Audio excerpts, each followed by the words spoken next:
My name is Dr. Joanne Gerenser, and I'm the Executive Director of the Eden 2 programs. I've been here for 32 years, and this building really is the culmination of a dream that we've had for a long time. We always knew we needed more space because the program has grown so much over the last 30 years. I think a lot of that has to do, obviously, with the fact that autism has become such a high incident disorder. And so about 10 years ago, we began looking for space. We located this building here in beautiful Stapleton and began to make plans for the building. The original plans were really, it was going to be a traditional school building for our teenagers and young adults. At our organization, we have an auction where we auction off an evening, 24 hours with me, and I take your child with autism for 24 hours. So I took a young man who I'd known for a long time home with me, and the rule is that I tell the parents I'm going to take him and do whatever I would normally do for the 24 hours. So we went for a walk and in the park, and I realized that he couldn't walk without me holding his arm because otherwise he would walk into traffic or whatever. And then when we went out to dinner, he really had a hard time using his utensils properly. He couldn't cut his food. His food was really getting, it was very messy. When I got home that night, I asked him to get ready for bed, and he really wasn't very independent at taking off his clothes. When he got in the shower, it was obvious to me that he was completely dependent on somebody else showering him.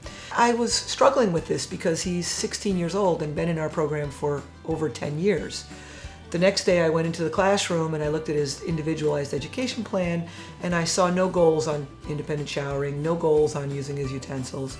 The goals were more traditional goals like being able to discriminate community helpers and colors and things like that, all worthwhile goals, but certainly not worthwhile if you're 16 years old with autism and you're unable to cut your food, take a shower, or cross the street independently.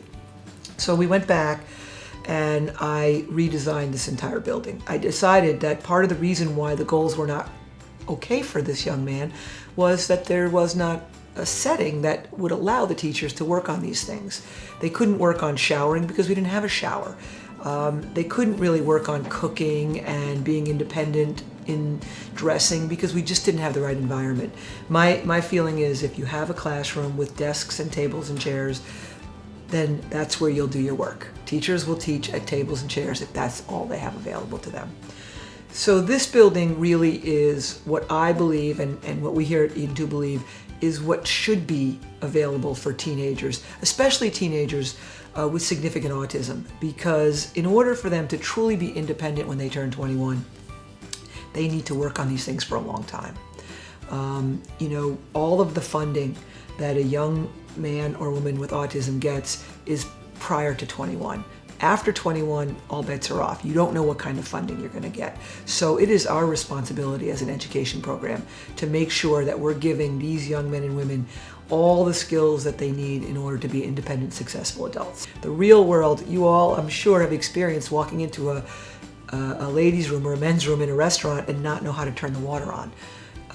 Because it's different than what you're used to. So we want our kids to have all of those experiences.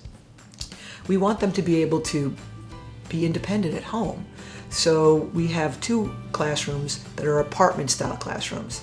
So the classroom looks and is a real apartment. There's a bedroom, there's a living room, there's a dining room, there's a bathroom that has a full-size shower. This environment will offer us no excuses. These young men and women, when they turn 21, will know how to shower themselves. They will know how to prepare a meal. They will know how to use their utensils and cut their food and eat independently. I don't care how challenged they are with their autism. If we have 10 years, we're going to use those 10 years to make sure these young men and women are capable of being independent adults. We want to make sure that everything in this building has a long-term purpose, has the ability to transfer to something in the community. We think it's going to be a model for the type of services that adolescents and young adults with autism need. We have to do something to better prepare our young men and women with autism to live in the world with the kinds of funding models that are going to be out there. So this is what we believe is necessary to ensure that they're going to have the highest quality of life. And the other thing that we think is really important is that we are in a community that is very open to having our young men and women be part of that community.